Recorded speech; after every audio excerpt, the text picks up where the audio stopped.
You've got the award in the category of community welfare. Now tell us about your related activities in a little more detail. My project is a team oriented.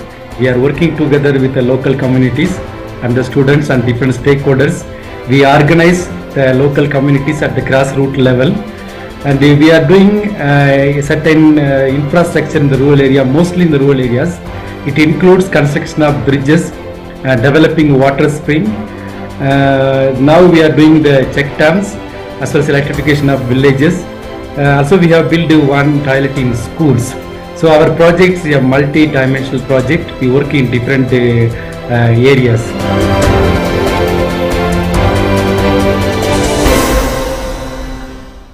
जल्दी करो यार, please जल्दी। दूसरा कोई match है क्या?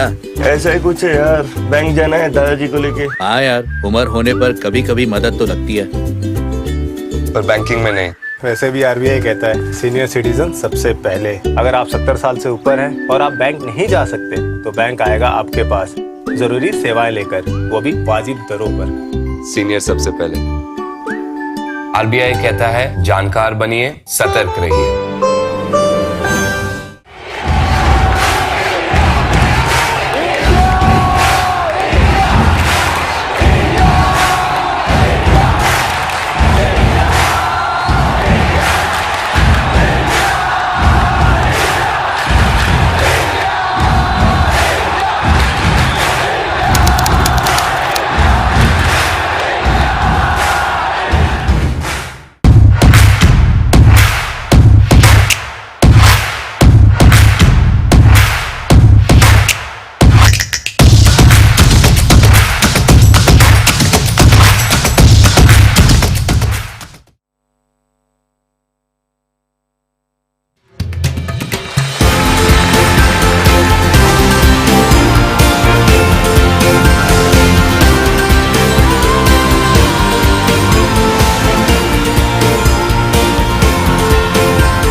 Welcome. It is 7:30 in the evening in India and we are back again with our spotlight on G20. On the show today, we take a look at the 4 priorities of the G20 Culture Working Group under India's G20 presidency: protection and restitution of cultural property, harnessing living heritage for a sustainable future, promotion of cultural and creative industries and creative economy, and leveraging digital technologies for protection and promotion of culture on the second day of the Culture Working Group meeting in the ancient city of Khajuraho in Madhya Pradesh.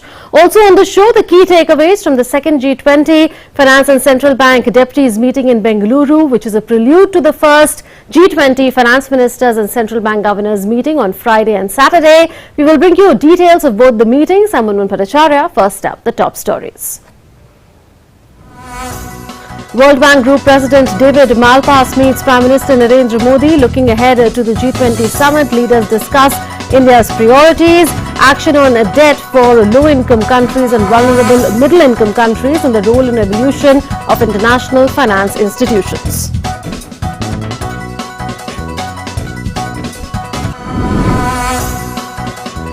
Second day of the G20 Finance and Central Bank Deputies meeting sees deliberations on digital public infrastructure, road to policy consensus on crypto assets, and leveraging national payment systems to enhance cross-border payment arrangements. Finance Minister Nirmala Sitharaman shares the success of India's UPI, COBIN, account aggregator and eKYC in leading India's economic transformation and empowerment of people.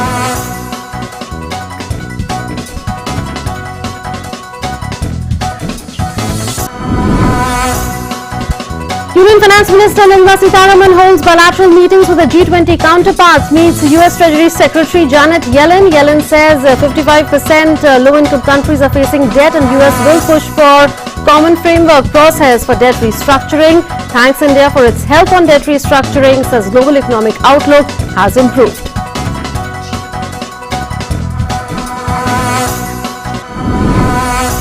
Union Ministers Dr. Virendra Kumar and Meenakshi Lekhi address inaugural session of the G20 Culture Working Group meeting in Khajuraho. Lekhi calls upon G20 countries to draw up an action plan to facilitate repatriation of antiquities which have been taken out of a country. Delegates go on an excursion to the world-famous Khajuraho temples and witness cultural performances at the Khajuraho Dance Festival.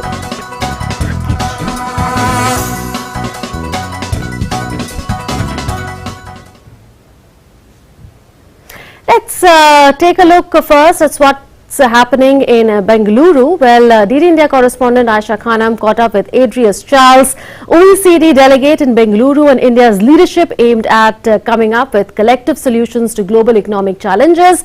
The Organization for Economic Cooperation and Development is a unique forum where the governments of 37 democracies with market-based economies collaborate to develop policy standards to promote sustainable economic growth. India, as a member country of OECD, listen in. First day of the G20's second meeting of the finance and central bank deputies have been fruitful, and there have been deliberations on various aspects of financial transactions, the financial security and the financial infrastructure. To talk more about today's deliberations, I have with me Andreas Schall, who is from OECD. Andreas, how was the day today with the agenda, with regard to the financial aspects of this meeting? Thanks so much. I mean, first I should say big thanks and kudos to the Indian G20 presidency. It's fantastic that India hosted G20, and we are all touched about the warm hospitality of India. Right. Second, on the substance, I think this is very important times for international cooperation on financial issues, on support for the global economy, which is in a very complicated situation at this moment in time.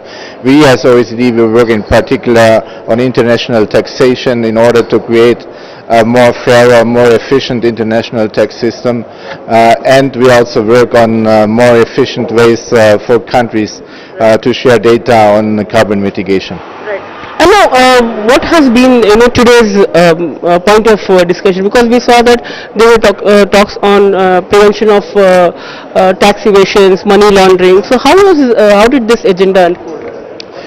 No, I think this is a long-standing agenda, in particular on tax evasion, base erosion, profit shifting, the taxation of digital companies, where we have kind of come to a compromise a year ago on 15% minimum taxation, and now we are kind of trying to implement these agreements, and I think there's good progress in the room of countries moving forward on that, and that's what the exercise is about. It's about inclusivity and sustainability. It's about inclusivity, sustainability, but it's also about making the international system more efficient, fairer, and more effective at the end. India has also shown how digital empowerment can be done. Do you think this will be in a way which can strengthen the financial transactions and the system itself? Yeah, sure. I mean, this is something which we need. I think we are. I mean, this is more a marathon than a sprint, and we have just we are probably on the first 5 or 10 kilometers, but we make some progress, and this is what this exercise is all about. How do you look at India's leadership, especially during the pandemic, where India created digital infrastructure with regard to vaccines, with regard to financial transactions? How do the G countries look at this? No, I think, I mean, this is just my very personal view, and I think India is doing terrific in, the digital identity, the digital public infrastructure. This is very important, and India is one of those countries where we have this discussion about leapfrogging several stages of development since more than 2 decades, and India is probably one of those countries who, because of the courageous leadership of your Prime Minister, of the people around him like Amitabh Kant, the Sherpa, you really lead this discussion here. What's your experience in India, the hospitality and the culture that is on showcase here? Now, I said at the beginning, the culture, the hospitality is just fantastic. The people are great and warm people.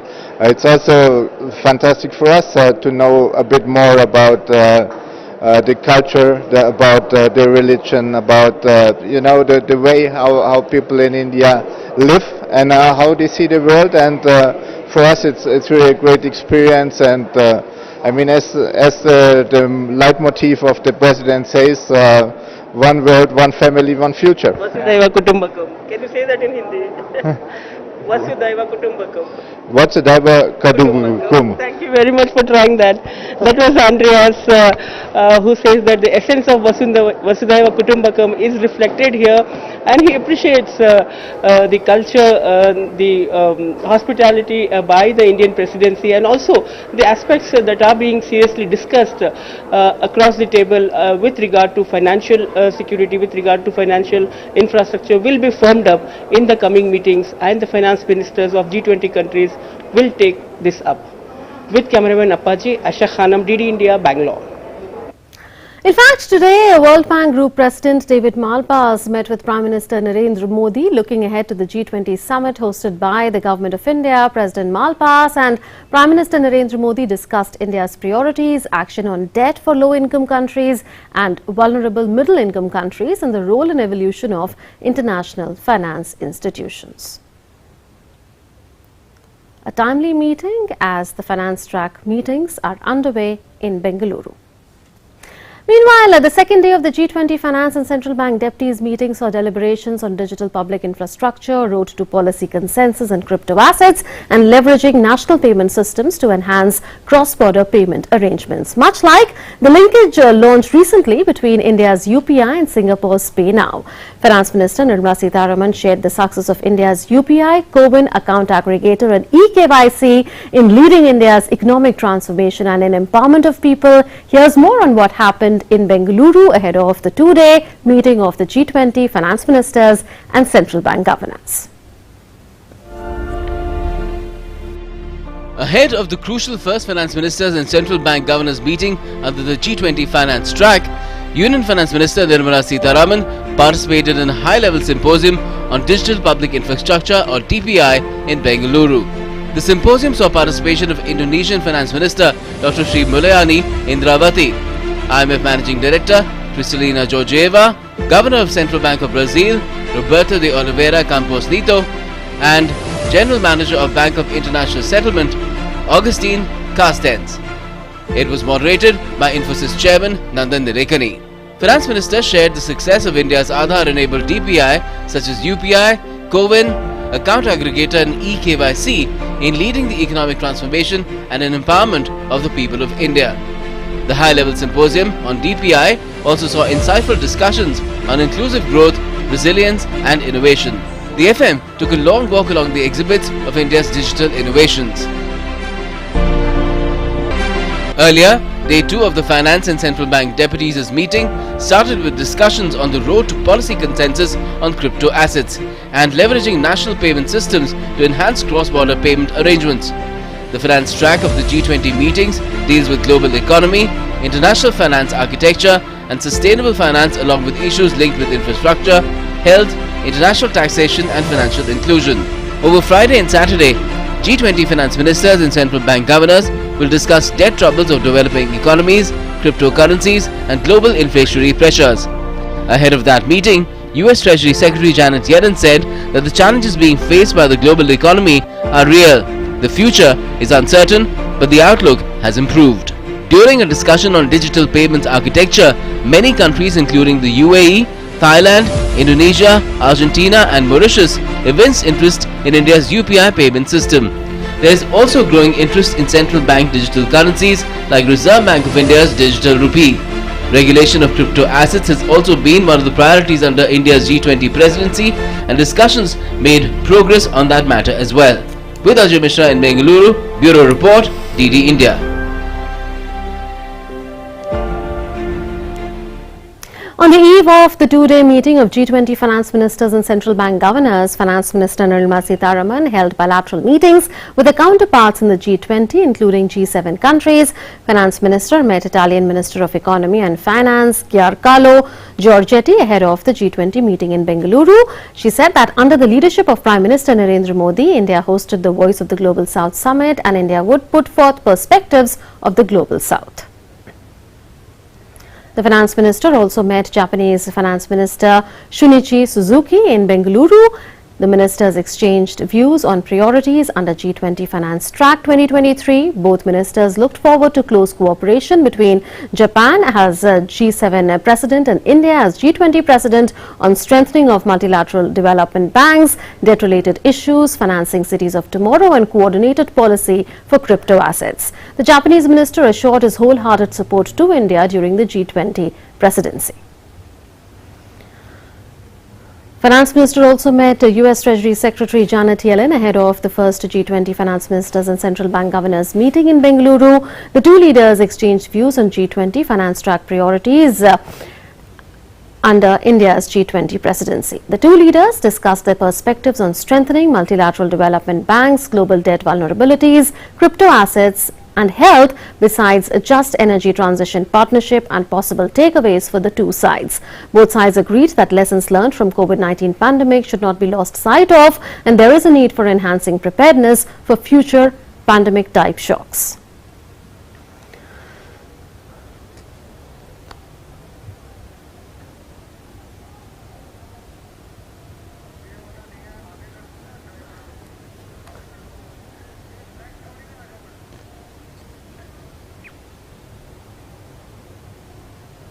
And Union Ministers Dr. Virendra Kumar and Meenakshi Lekhi addressed the inaugural session of the G20 Culture Working Group meeting in Khajuraho. Union Minister of State for Culture Meenakshi Lekhi called upon G20 countries to move beyond discussions and draw up an action plan to facilitate repatriation of antiquities which have been taken out of a country. Here's more on what transpired on the second day of the meeting in the ancient city.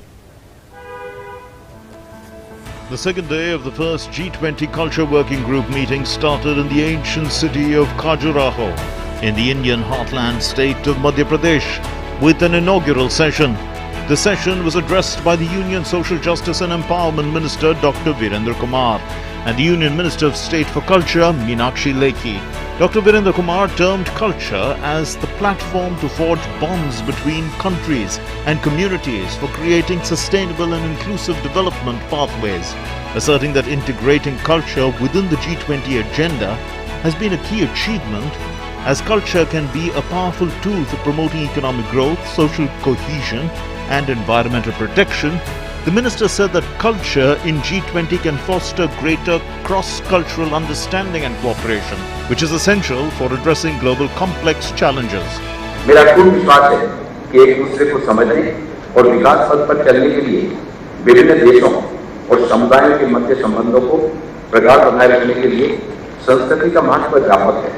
संस्कृति न केवल राष्ट्रों के गौरव का द्योतक है, अपितु यह हमारी भौगोलिक सीमाओं को लांघती है तथा पारस्परिक भलाई के लिए एक दूसरे को जोड़ती है। The minister added that India's G20 culture track is built on the idea of culture for life as a campaign for sustainable living. Union Minister of State for Culture Meenakshi Lekhi addressed the meeting, where she spoke on the vision of India's G20 presidency, Vasudhaiva Kutumbakam, one earth, one family, one future, terming it a true embodiment of India's cultural ethos. Highlighting the significance of preserving and celebrating the diverse cultural heritage, she spoke on the importance of G20 deliberations to remove impediments in the way of repatriation of treasures. We all can work towards a culture of togetherness, a culture of construction, culture of dialogue and a culture of peace, and do away with the things which end up destroying cultures, create awareness about all that can go wrong. Sharing insights into Indian culture, the Union Minister said that while in the present times there is a lot of emphasis on gender rights and women's equality, the bronze statue of the dancing girl belonging to the Harappan era clearly demonstrates what gender equality was all about. But that bronze, typically made 5,000 years ago, explains what gender equality was all about. That gender equality, if you go out and visit the temple precincts, you will see the gender equality meant that we not only recognize women, but we worship them as a form of energy, as deities, which was common to both men and women. Women could have their own... Union Culture Secretary Govind Mohan spoke on challenges faced by the culture sector, including during COVID-19 due to the closure of cultural spaces. The purpose of this platform is to, every country has a culture, every country has a richness in whatever culture it has. The basic objective of this meeting is to create a fundamental confluence of thought, a fundamental congruence of views on some things that all of us need to do if we have to preserve our culture, if we have to showcase our culture, and if we have to make the culture of our nation, in fact, the culture of the world, which is what Vasudhaiva Kutumbakam is. So I would feel that the deliberations here would be useful from the point of view of evolving these kind of consensus, which makes culture a very important component of the combined thought processes of various countries, besides issues like the economy, besides issues like the environment, besides issues like labor and employment.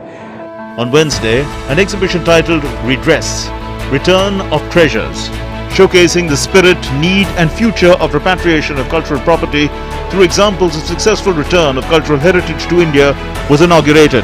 The exhibition, with the help of the latest technology including hologram, highlights various aspects and challenges faced in repatriation of treasures. The exhibition also includes physical display of 26 priceless repatriated antiquities, including Varaha, Dancing Ganesha, Amin Pillar, Terracotta Yaksha, anthropomorphic figure, Parrot Lady of Khajuraho, among others.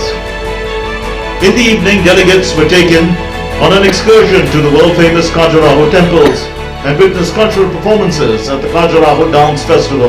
With bureau inputs, Aditya Srivastav's report from Khajuraho for DD India. And joining us now, a perspective, is Professor Manvi Seth. She is Dean with the National Museum Institute based in New Delhi, and she is currently in Khajuraho, the ancient city where all the action is. Such a pleasure to have you, Professor Seth, on India at G20. I thought it was quite important what Meenakshi Lekhi, Minister of State for Culture, said. He said that it is time that the G20 moves beyond discussions and an action plan is drawn up for repatriation of antiquities. There is an exhibition which is on there in Khajuraho which displays some of those antiquities which have come back to India. In fact, Prime Minister Narendra Modi has made it a key focus area of his government. How critical is that action plan which Minister Lekhi spoke about? Repatriation of cultural heritage adds value to the cultural life of a nation, cultural identity of a nation. It's important not just for India, for every country. India is taking a leadership role in raising this issue globally. Through these antiquities which have been displayed here, which are success stories, which have come back from various nations, it talks about global cooperation, which is increasing in the area of repatriation, but it also talks about that how every country now needs to raise this.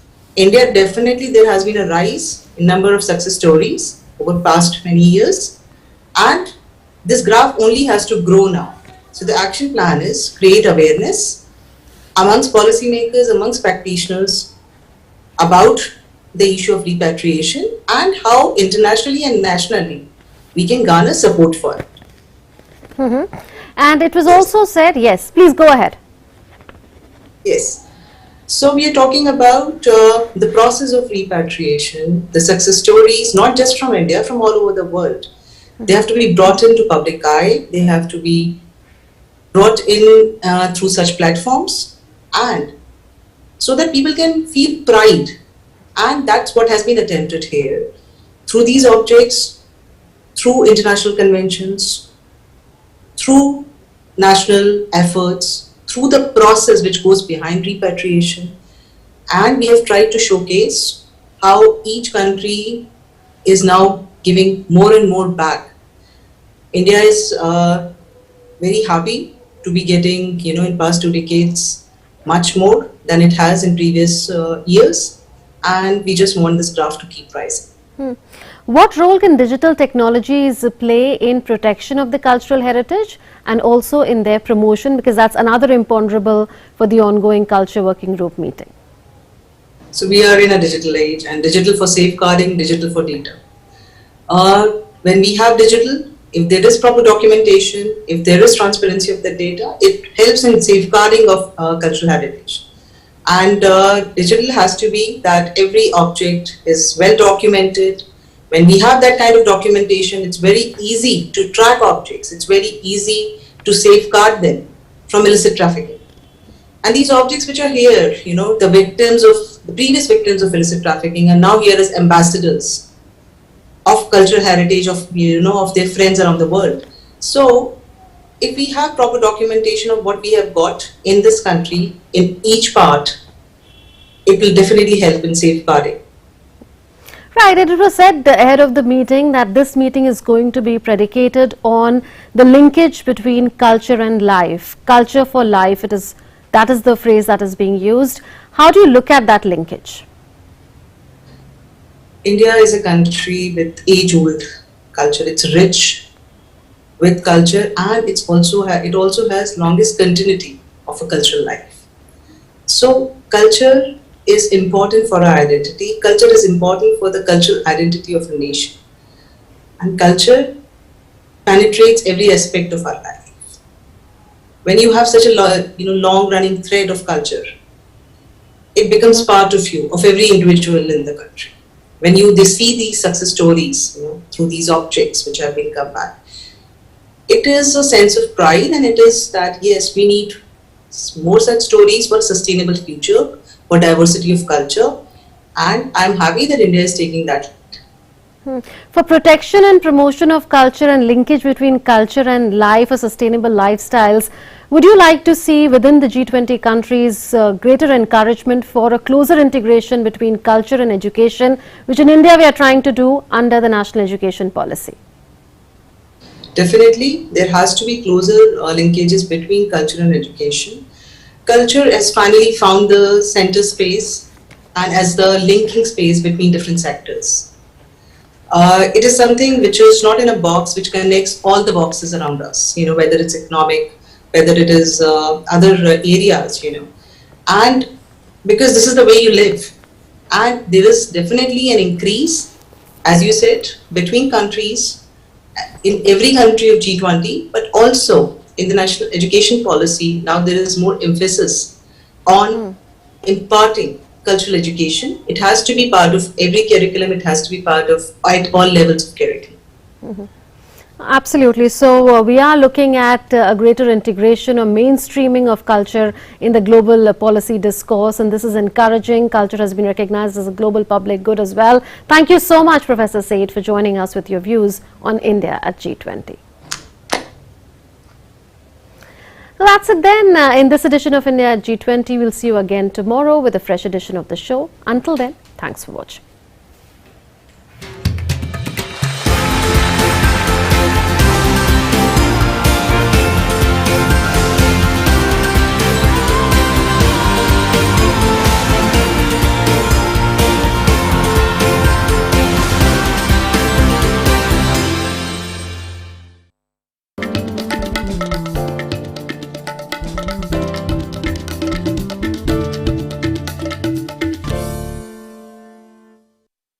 The changing world of news. Headlines that you wake up to. News that shapes your day.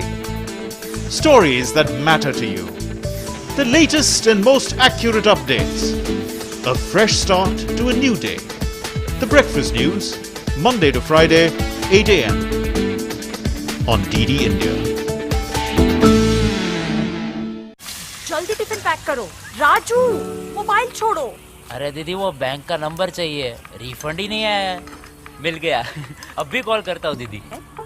बिना number जांचे? अक्सर जालसाज bank की नकली website और फर्जी number से पैसों की धोखाधड़ी करते हैं। तो फिर सही नंबर? बैंक की ऑफिशियल वेबसाइट या तो कार्ड। आपने तो बचा लिया दीदी। काम से नहीं। आरबीआई कहता है, सही वित्तीय बर्ताव करे आपका बचाव।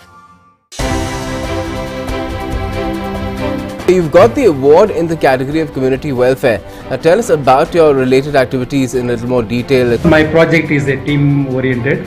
We are working together with the local communities and the students and different stakeholders. We organize the local communities at the grassroots level, and we are doing a certain infrastructure in the rural area, mostly in the rural areas. It includes construction of bridges, developing water stream, Now we are doing the check dams as well as electrification of villages. Also we have built one toilet in schools. So our project is a multi-dimensional project. We work in different areas.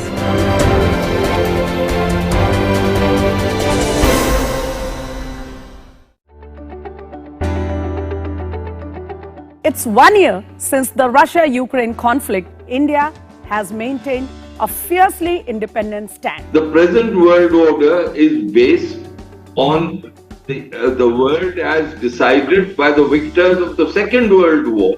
Yes. And we are all saying that that is wrong. India fully appreciates the security concerns of Russia and feels that US-led NATO and the Western world pushed Russia.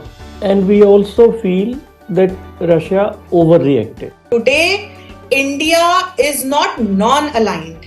India is aligned to all those groups, all those forums, all those platforms that work on positive global agenda.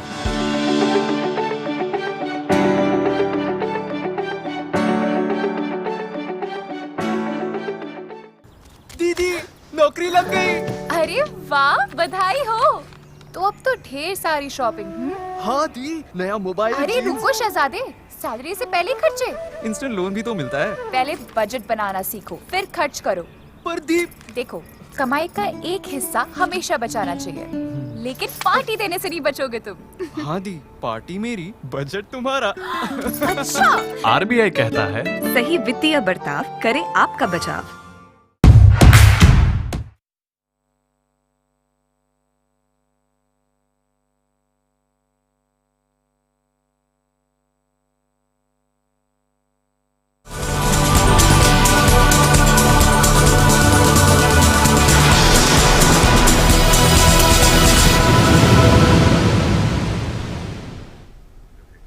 Hello and welcome to the latest edition of India Ideas, the weekly show which is all about science and tech, innovation and entrepreneurship. I am Gautam Roy. Phishing, ransomware, malware, etc. are all different types of cyber attacks. They also spiked during the pandemic due to the increased usage of the digital domain, and this has made cybersecurity a major concern, even for India's defense establishment. That's what we're talking about today.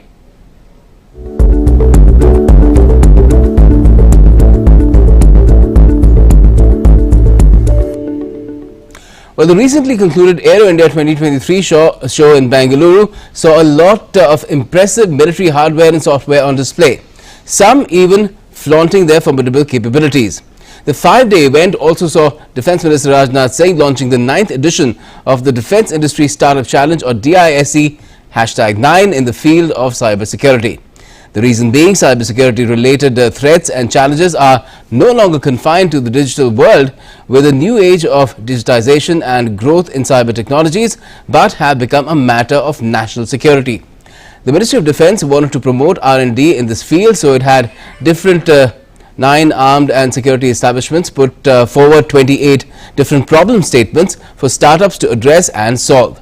Let's talk about this effort today. We have with us on our panel, let's introduce our guest. Vivek Vermani is with us. He's CAO, DIO, which is a not-for-profit company under Section 8 of the Companies Act 2013, formed for the purpose of funding and managing IDEX, or Innovation for Defence Excellence.